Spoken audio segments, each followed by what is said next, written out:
अब कहानी की शुरुआत बिल्कुल वहीं से होती है जहां पर पिछला पार्ट खत्म हुआ था और हम लोगों को पता चला था कि ली किसी तरह से जैंग से बचकर भाग गई थी और अपनी स्पेसशिप की तरफ बढ़ रही थी। अब वहां से सीन कुछ दिन आगे आता है जहां पर हम लोग जैंग को देखते हैं जो कि अपने साथियों के साथ बैठा हुआ था और जल्दी से जल्दी ली को ढूंढने के बारे में सोच रहा था। साथ ही उसने बहुत सारे बाउंटी हंटर्स को भी ली के पीछे लगा दिया था ताकि वो लोग जल्दी से जल्दी ली को ढूंढ सके। और ली असल में अभी भी 1391 में ही थी क्योंकि वो जानती थी कि थंडर 1380 वाली लड़ाई में मरा नहीं था, वो बस बहुत ज्यादा घायल हो गया था। और इसीलिए ली अभी थंडर को ढूंढने की कोशिश कर रही थी ताकि वो फ्यूचर के समय में थंडर की मदद से कंट्रोलर और साथ ही उसके सभी एलियन साथियों को खत्म कर पाए। अब वो भी अपना बेस बदल कर एक रेस्टोरेंट में पहुंच जाती है और थंडर के बारे में इंफॉर्मेशन पता करने लगती है। तभी अचानक से ही वहां पर जैंग के कुछ बाउंटी हंटर पहुंच जाते हैं और अब उन्होंने ली के ऊपर अटैक करना चालू कर दिया था। लेकिन तब ली उन्हें बहुत आराम से हराकर उन्हें वहां से भगा देती है क्योंकि उसने 11 सालों में बहुत सी फाइटिंग टेक्निक सीखी थी ताकि जब वो वापस से फ्यूचर में जाए तो वहां पर जाकर उसे एलियन से लड़ने में कोई भी प्रॉब्लम ना हो।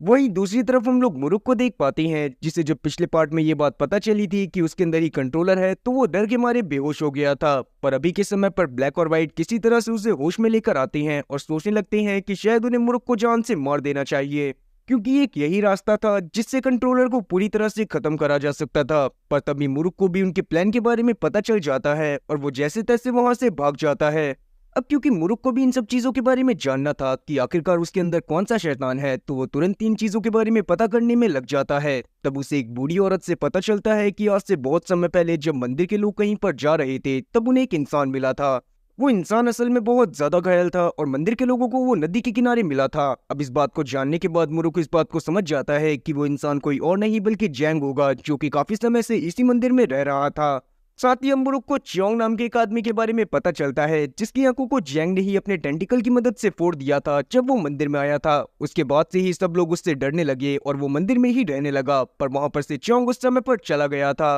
अब इन सब बातों को जानने के बाद मुरुक डिसाइड करता है कि वो जल्दी से जल्दी चियोंग को ढूंढेगा क्योंकि उसे लग रहा था कि कहीं ना कहीं चियोंग के पास उन एलियंस के बारे में कोई ना कोई इन्फॉर्मेशन जरूर होगी। अब आगे हम लोग चियोंग को देख पाते हैं जो कि अभी भी अंधा ही था पर वो बहुत गजब की तलवारबाजी करा करता था जिस वजह से गांव के लोग भी उसकी बहुत ज्यादा रिस्पेक्ट करा करते थे। और तब उसको एक गांव वाले से बात करने के बाद पता चलता है कि एक लड़की जिसका नाम ली है वो उस खंजर को लेकर भाग गई है जिसके पीछे वो एलियंस पड़े हुए थे। अब इस बात को जानने के बाद यहाँ पर चियोंग काफी ज्यादा शौक होता है। अब वो भी किसी भी हालत में ली को ढूंढना चाहता था क्योंकि उसे भी वो खंजर चाहिए था। अब चियोंग को वो खंजर इसी वजह से चाहिए था क्योंकि उसे ये बात पता थी कि उस खंजर के अंदर काफी सारी जादुई ताकतें हैं और अगर वो खंजर को पा लेता है तो उसकी आंखें भी वापस आ जाएंगी। और अब यही सब सोचते हुए वो खुद भी ली को ढूंढने में लग जाता है। वहीं दूसरी तरफ हम लोग ली को देख पाते हैं जो कि जब गांव की तरफ जा रही थी तभी अचानक से ही वहां पर लेफ्ट और राइट पहुंच जाती हैं जो कि असल में मुरुक के बिल्ले थे। मुरुक ने उन्हें ली के पीछे तब लगाया था जब ली जैंग से बचकर भागने की कोशिश कर रही थी।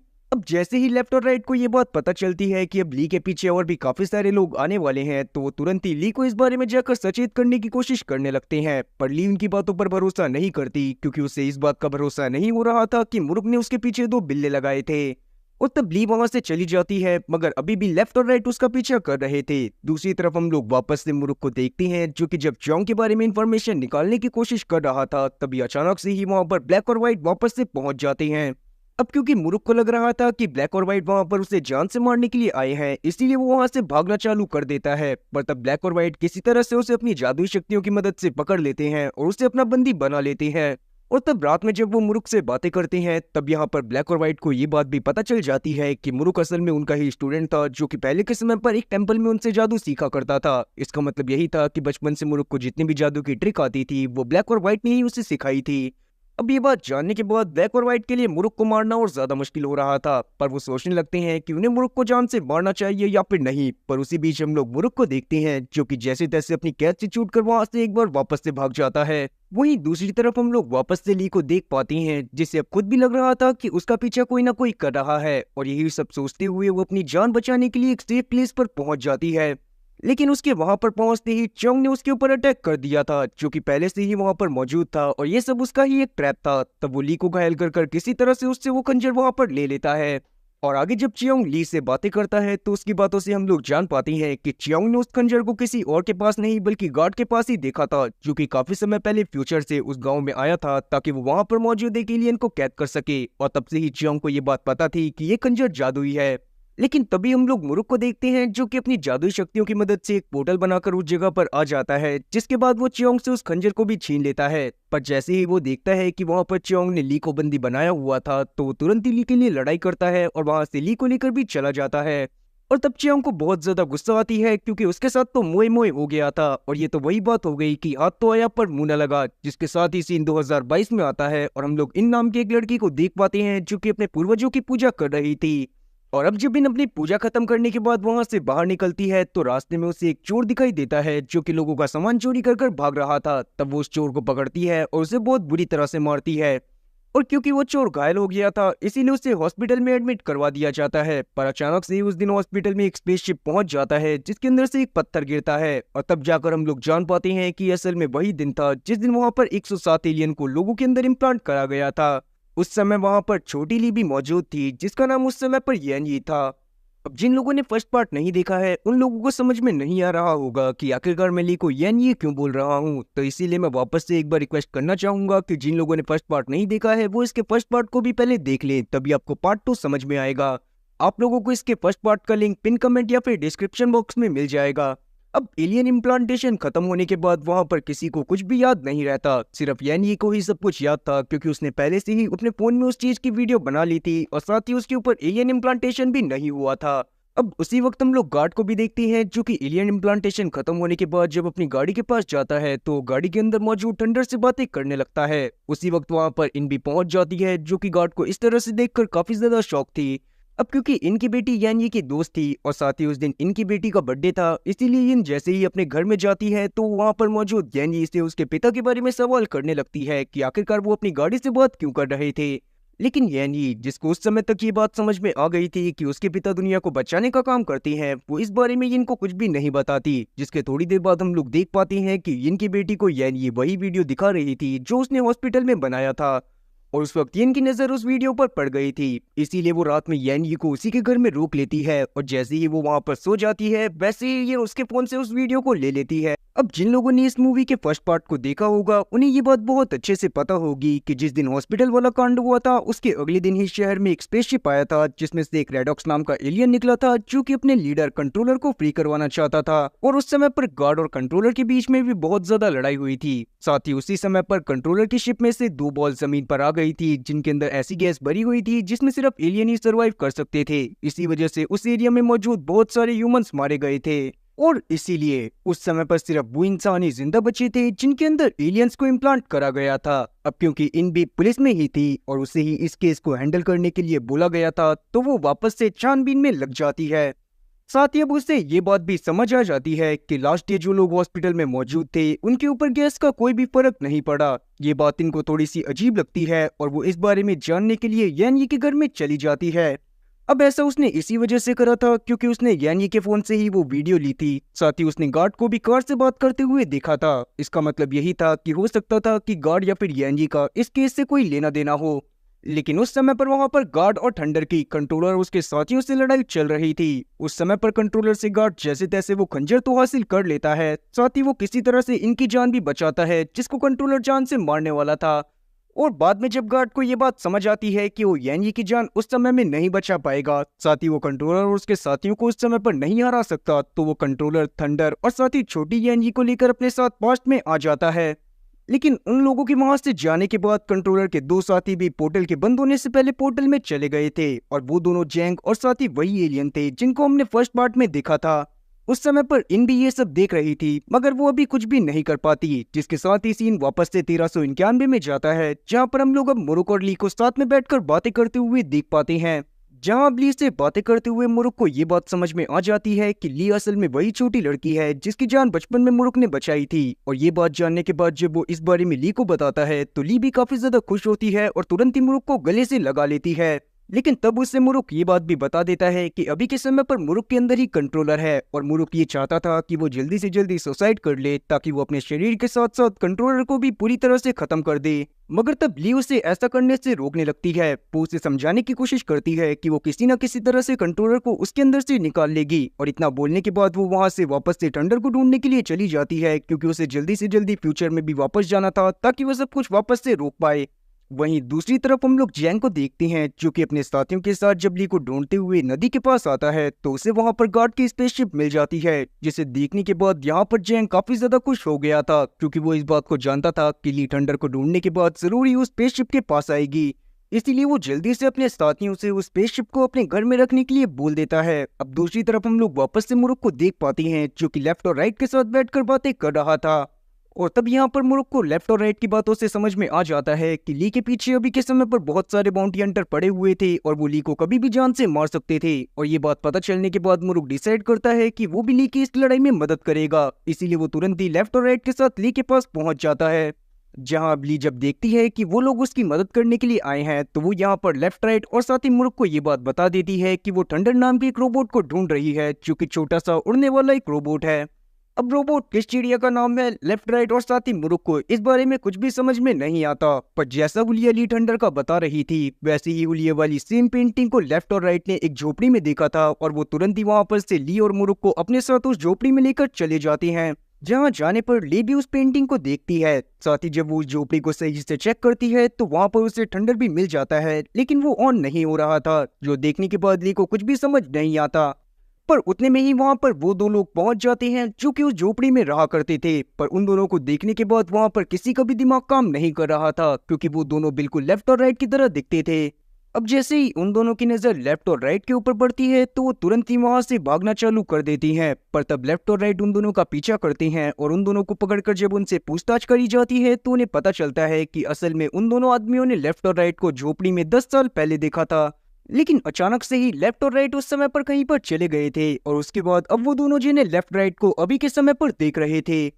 अब ये सब क्या झोल चल रहा है इसके बारे में हमें थोड़ी ही देर में जानने को मिलेगा। खैर अभी के समय पर जब लेफ्ट और राइट वापस से झोपड़ी में पहुंच जाते हैं तभी उन्हें अचानक से ही थोड़ी देर बाद बाहर से कुछ लोगों के चिल्लाने की आवाज आने लगती है और जब वो लोग बाहर जाकर देखते हैं तो उन्हें पता चलता है कि गांव में जैंग के लोग आए हुए थे जो कि किसी इंसान को ढूंढ रहे थे जिसके अंदर कंट्रोलर हो। इसका मतलब यही था कि जैंग को भी ये बात नहीं पता थी कि कंट्रोलर असल में मुल्क के ही अंदर है। पर अभी के टाइम पर हम लोग देखते हैं कि लेफ्ट और राइट गांव वालों की मदद करने की कोशिश करने लगती हैं, पर उस दौरान जैंग का एक साथी लेफ्ट को तीर मार देता है और लेफ्ट वहां पर मर जाता है और हवा में वेपर बनकर उड़ जाता है, जो देखने के बाद लेफ्ट को कुछ भी समझ में नहीं आ रहा था। पर यहाँ पर हम लोग देखते हैं कि अभी जैंग के साथ ही गांव में से एक बूढ़े इंसान को पकड़कर ले जाते हैं, पर जब जैंग को इस बारे में पता चलता है कि उसके साथ ही एक गलत इंसान को उठाकर ले आए हैं तो वो अपने साथियों को डांटता है और उस इंसान को जान से मरवा देता है। दूसरी तरफ हम लोग ली को देखते हैं जिसको अब थंडर मिल गया था तो वो तुरंत ही उस स्पेसशिप के पास जाती है, पर जब वो नदी के पास पहुंचती है तो वहां पर उसे स्पेसशिप कहीं पर भी नहीं मिलता। लेकिन बाद में उसे ये बात पता चल जाती है कि स्पेसशिप को जैंग अपने साथ अपने घर में ले गया था और ये बात जानने के बाद ली डिसाइड करती है कि वो तुरंत ही उसके घर में जाकर वहां पर से स्पेसशिप को अपने साथ लेकर आ जाएगी। दूसरी तरफ जब मुरुक को लेफ्ट के बारे में पता चलता है तो वो और ज्यादा परेशान हो जाता है, साथ ही अब उसे ये बात समझ में आ गई थी कि शायद उसे ब्लैक और व्हाइट की भी मदद लेनी पड़ेगी अगर वो ली की मदद करना चाहता है, तो इसीलिए वो तुरंत ही वहां पर से ब्लैक और व्हाइट के पास चला जाता है। और उस समय पर वहां पर वुनचुल भी मौजूद था। अब ये लोग आपस में बातें कर ही रहे थे कि तभी वहां पर एक एलियन पहुंच जाता है जिसको किसी और ने नहीं बल्कि जैंग ने ही वहां पर भेजा था। तो वो एलियन वहां पर राइट के ऊपर अटैक करता है और राइट भी यहाँ पर मारा जाता है, पर तब यहाँ पर मुरुक को बहुत ज्यादा गुस्सा आती है और वो तुरंत ही अपने पास से उस खंजर को निकाल लेता है जो कि ली ने उसे अपने पास रखने के लिए दिया था, जो देखने के बाद वुनचुल काफी ज्यादा शॉक था। अब उस खंजर को महसूस करने के बाद एलियन भी काफी ज्यादा खुश होता है और साथ ही उसे ये बात भी समझ में आ गई थी कि मुरुक के अंदर ही कंट्रोलर है, इसीलिए वो जैसे तैसे वुनचुल और साथ ही मुरुक से साथ में लड़ाई करते हुए उस खंजर को मुरुक से छीनता है और मुरुक के सीने में गाड़ देता है। और ऐसा एलियन ने इसी वजह से करा था ताकि वो कंट्रोलर को मुरुक के शरीर से बाहर निकाल पाए, पर ऐसा करने के बावजूद भी कुछ भी नहीं होता। वहीं दूसरी तरफ हम लोग ली को देख पाते हैं क्योंकि जब उस स्पेसशिप के पास पहुंचती है तो वो बहुत ज्यादा खुश हो जाती है, पर तभी अचानक से उसे कुछ विजन्स आने लगते हैं जो कि काफी ज्यादा अजीब थे। तब यहाँ पर हम लोग पास्ट की एक सीन में देख पाते हैं कि जब मुरुक की तरफ कंट्रोलर बढ़ रहा था ताकि वो उसके ऊपर अपना कंट्रोल ले सके, तभी वहां पर गार्ड पहुंच गया था जिसने वापस से कंट्रोलर से लड़ाई करी थी और वहां पर मुरुक को बचा लिया था। तब कंट्रोलर तो वहां से भाग गया था, पर गार्ड उस समय पर काफी ज्यादा घायल हो गया था। अब वो मरने ही वाला था कि वो मरने से पहले मुरुक के अंदर अपनी सारी शक्तियां ट्रांसफर कर देता है। साथ ही वो थंडर को वहां पर बुलाता है और थंडर से वादा लेता है कि वो किसी भी हालत में यानी की मरते दम तक रक्षा करेगा। तब थंडर ने भी उससे यही प्रॉमिस करा था, जिसके बाद उसने मुरुक को देखते हुए अपने आप को दो बिल्लियों में बदल लिया, जो कि कोई और नहीं बल्कि लेफ्ट और राइट ही थे, और इसीलिए मरने के बाद लेफ्ट और राइट हवा में उड़ गए थे। खैर आगे हम लोग कंट्रोलर को देख पाती हैं जो कि घायल हालत में आगे बढ़ रहा था कि तभी उसके सामने यान ये पहुंच जाती है जो कि अभी के समय पर ली थी, जिसके बाद कंट्रोलर ने यान ये के शरीर में ही पनाह ले ली थी। और अब जब प्रेजेंट सीन में ली को ये सारी की सारी बातें समझ में आती हैं तो वो तुरंत ही अपने आप को खत्म करने की कोशिश करने लगती है, पर वो ऐसा कर पाती कि उसके अंदर का कंट्रोलर किसी तरह से जाग जाता है और ली को ऐसा करने से रोकने लगता है। और अब ली के ऊपर कंट्रोलर ने अपना पूरी तरह से कब्जा कर लिया था, जिसके बाद वो तुरंत ही ली के शरीर में मुरुक के पास जाता है और मुरुक से बातें करते हुए वो खंजर हासिल करने के बाद फिर से जैंग के पास आ जाता है। वहीं दूसरी तरफ हम लोग थंडर को देख पाते हैं जो कि लेफ्ट और राइट के मरने के बाद अपने असली रूप में वापस से आ गया था, क्योंकि लेफ्ट और राइट के अंदर ही उसने अपनी बची हुई सारी एनर्जी ट्रांसफर कर दी थी। लेकिन अब लेफ्ट और राइट के मरने के बाद उनकी सारी की सारी एनर्जी वापस से थंडर को मिल गई थी। तब वो तुरंत ही वापस से ली को ढूंढना चालू कर देता है। वहीं दूसरी तरफ हम लोग कंट्रोलर को देख पाती हैं जो कि ली के शरीर में अभी जैंग के सामने खड़ा था, और उन दोनों की बातों से हम लोग जान पाती हैं कि जैंग ने भी पोर्टल बनाने का एक और रास्ता ढूंढ लिया है। और इसका मतलब यही था कि अब उन्हें टाइम ट्रेवल करने के लिए किसी भी स्पेसशिप की जरूरत नहीं थी। और ये बात पता चलने के बाद कंट्रोलर बहुत ज्यादा खुश होता है और तुरंत ही जैंग को वो खंजर देते हुए उससे जल्दी से जल्दी पोर्टल ओपन करने को बोलने लगता है। तब हम लोग ब्लैक और व्हाइट को देखते हैं जिन्हें ली का बिहेवियर कुछ अजीब सा लग रहा था, और अभी के समय पर वो उसका पीछा करते हुए उस जगह पर आ गए थे जहां पर जैंग 2022 का पोर्टल खोलने वाला था। अब वहां पर आने के बाद जब उन्हें सारी बात समझ आती है तो वो तुरंत ही जैंग से जैसे तैसे वो खंजर छीन लेते हैं, पर वो लोग उससे लड़ाई कर ही पाते कि उतने में ही वहां पर एक पोर्टल ओपन हो जाता है, जिसे देखने के बाद वहां पर कंट्रोलर किसी तरह से उन दोनों से वो खंजर वापस हासिल करता है और वहां से 2022 में जैंग के साथ चला जाता है। पर तब ब्लैक और व्हाइट भी कंट्रोलर और उसके साथियों को रोकने के लिए 2022 में आ गए थे, पर वो लोग अलग अलग जगह टेलीपोर्ट होते हैं। और 2022 की दुनिया देखने के बाद ब्लैक और व्हाइट काफी ज्यादा शॉक थे, पर तब हम लोग देखते हैं कि उन दोनों के पास ही वो खंजर भी टेलीपोर्ट हो गया था। तब वो लोग उस खंजर को तुरंत ही अपने पास उठाकर रख लेते हैं, और दूसरी तरफ हम लोग 1391 में मुरुक को देख पाते हैं जो कि जब उस टेम्पल के पास आता है तो वहां पर सब कुछ तबाह हो रखा था, जो देखने के बाद वो काफी ज्यादा शॉक होता है।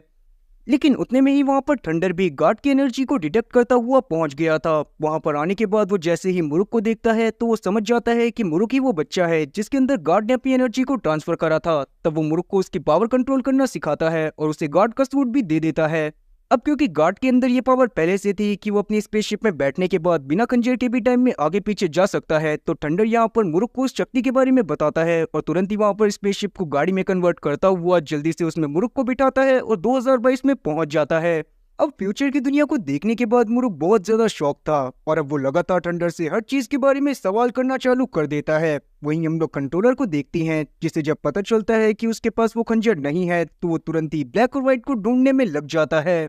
क्योंकि वो समझ गया था कि पोर्टल में आने के बाद धोखे से वो खंजर जरूर ही ब्लैक और व्हाइट के पास चला गया होगा। वहीं हम लोग ब्लैक और व्हाइट को भी देख पाते हैं जो कि फ्यूचर की दुनिया को देखते हुए आगे बढ़ रहे थे। अब आगे हम लोग इनको देखते हैं जो कि जब कंट्रोलर की शिप के बारे में थोड़ा सा और पता करती है तो उसे पता चल जाता है कि जैसे 2 गैस बॉल शिप में से गिरे थे वैसे ये हजारों बॉल 28 मिनट में उस शिप से निकलने वाले हैं, जिससे सारे के सारे लोग मारे जाएंगे। और अब ये बात पता चलने के बाद वो तुरंत ही वापस से शिप की तरफ जाने लगती है। तभी उसकी नजर ली पर पड़ती है जो बड़ी हो गई थी और अजीब बिहेव कर रही थी, जो देखने के बाद वो अब ली का पीछा करना चालू कर देती है।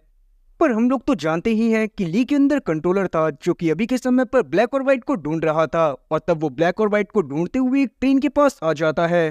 तब ब्लैक और व्हाइट भी उस ट्रेन में अपनी जान बचाने के लिए चढ़ जाती हैं, क्योंकि उनकी समझ में अभी कुछ भी नहीं आ रहा था कि उन्हें क्या करना चाहिए, और ऐसा इसी वजह से क्योंकि वो अपने सारे जादुई सामान को बैग के साथ पास्ट में ही भूल गए थे। पर ट्रेन में चढ़ते हुए कंट्रोलर उन्हें देख लेता है और खुद भी ट्रेन में चढ़ता हुआ उन दोनों के ऊपर हमला करना चालू कर देता है। पर उतने में ही वहां पर मुरुक भी पहुंच जाता है जिसके पास अब गार्ड की शक्तियां थी, और तब वो ली से लड़ाई करते हुए उसे समझाने की कोशिश करने लगता है कि वो एक अच्छे इंसान है। लेकिन इस बात का असर ली के ऊपर जरा सा भी नहीं हो रहा था, क्योंकि उसके ऊपर अब पूरी तरह से कंट्रोलर का कब्जा था। तभी वहां पर कंट्रोलर का साथी जैंग भी आ जाता है जिसने अब नए इंसान के ऊपर कब्जा कर लिया था, और अब वो मुरुक के ऊपर हमला करना चालू कर देता है। तब मुरुक समझ गया था कि वो अकेला कंट्रोलर और साथी जैंग को नहीं हरा पाएगा। तभी अचानक से ही उसके दिमाग में एक रास्ता आता है। उसे ये बात पता थी कि ली सबसे ज्यादा गार्ड से प्यार करती थी और इसीलिए अब मुरुक यही सोचते हुए गार्ड की सारी शक्तियां ली के अंदर ट्रांसफर कर देता है। और अब जैसे ही ऐसा होता है वैसे ही ली थोड़ा सा अपने होश में आने लगती है और तब वो गार्ड के सूट की मदद से कंट्रोलर को वापस से अपने हैंड में कैद करने की कोशिश करने लगती है।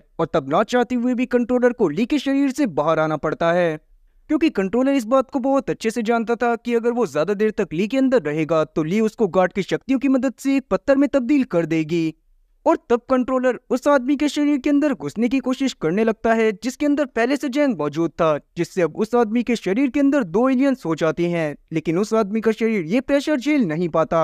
और अब उसके बहुत सारे अजीब सी टेंटिकल्स निकलना चालू हो जाते हैं, जिससे अब ट्रेन का बैलेंस बिगड़ने की वजह से उसका भी एक्सीडेंट हो गया था। लेकिन किस्मत से एक्सीडेंट होने की वजह से सारे के सारे लोग जल्दी से उसी शिप के पास पहुंच जाते हैं, जिसमें से कुछ ही देर में गैस की बॉल्स बाहर आने वाली थी। उतने में ही वहां पर इन भी आ गई थी, जिसकी कार में वही बैग रखा हुआ था जिसमें उसके पूर्वजों का कुछ सामान रखा हुआ था। और उन्हीं सामान में ब्लैक और व्हाइट के जादू करने का पूरा सामान शामिल था। जिसके साथ ही अब सीन एक बार पास्ट में जाता है और हमें पता चलता है कि मुरुक ने टेंपल की लड़ाई के बाद वुनचुल को एक बार खंजर छूने के लिए दे दिया था और तब थोड़ा ध्यान लगाने के बाद खंजर की ताकत की वजह से वुनचुल की आंखें भी वापस आ गई थी। और बाद में जब वुनचुल को इस बात का पता चला कि एक लड़ाई के दौरान ब्लैक व्हाइट और साथी मुरुक गायब हो गए हैं तो उसने उनकी याद के तौर पर उनके बहुत सारे सामान को अपने पास रख लिया था। खैर अभी के समय पर अपना सारा सामान मिलने के बाद मुरुक और साथी ब्लैक और व्हाइट काफी ज्यादा खुश होती हैं, जिसके बाद वो अपने सामान को लेते हुए सभी एलियन से लड़ाई करना चालू कर देती हैं। और साथ ही हम लोग ली को देखती हैं जो कि अभी भी कंट्रोलर से लड़ाई कर रही थी। तब उसे ये बात समझ में आ जाती है कि अगर उसे शिप में से सारी गैस बॉल्स को निकलने से रोकना है तो उसे शिप के बीच में बनी आई के ऊपर अटैक करना पड़ेगा, जिससे सारी की सारी बॉल स्पेसशिप के अंदर ही रह जाएंगी। इसीलिए तब वो किसी तरह से कंट्रोलर का ध्यान भटकाते हुए जल्दी से ब्लैक और व्हाइट से वो खंजर वापस लेती है और उस खंजर को जल्दी से उसी आई की तरफ फेंक देती है जो कि स्पेसशिप में जल रही थी। मगर तब कंट्रोलर अपने टेंटिकल्स को बड़ा करते हुए उस खंजर को रोकने की कोशिश करने लगता है, पर वो उस खंजर को रोक पाता उतने में ही वहां पर मुरुक पहुंच जाता है जो कि उसके पूरे टेंटिकल को काट देता है, जिससे वो खंजर जाकर अब सीधा उस आई पे लग गया था जो कि स्पेसशिप में मौजूद थी। और अब जैसे ही ऐसा होता है वैसे ही स्पेसशिप पूरी तरह से बंद हो जाता है और उसके अंदर मौजूद सारी की सारी बॉल उसके अंदर ही रह जाती हैं, जो देखने के बाद यहाँ पर ली और बाकी सब बहुत ज्यादा खुश हो रहे थे।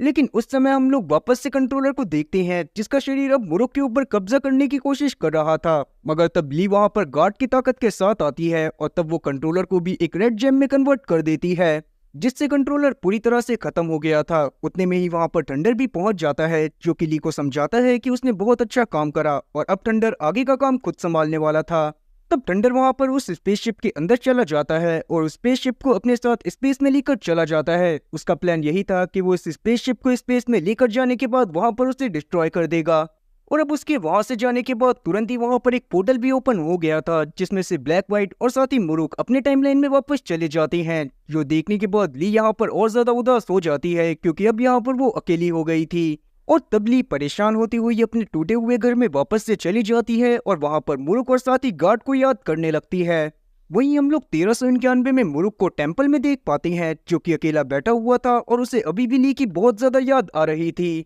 तभी उसके सामने अचानक से एक पोर्टल ओपन होता है जो कि 2022 का पोर्टल था, जिसे देखने के बाद मुरुक वहां पर खुशी से 2022 में चला जाता है। और मे भी ऐसा इसी वजह से हुआ होगा क्योंकि मुरुक के अंदर अभी भी गार्ड की थोड़ी एनर्जी रह गई होगी। और जैसा कि हम लोग जानते हैं कि टेंपल से ही जैंग ने 2022 में जाने का जुगाड़ बनाया था, जिसके लिए उसे खंजर की जरूरत थी। पर क्योंकि गार्ड बिना खंजर के पास्ट या फ्यूचर में ट्रैवल कर सकता था, इसीलिए जैसे ही मुरुक ने 2022 के बारे में बहुत ज्यादा डीपली सोचा तो मंदिर में होने की वजह से उसके सामने 2022 का पोर्टल आ गया।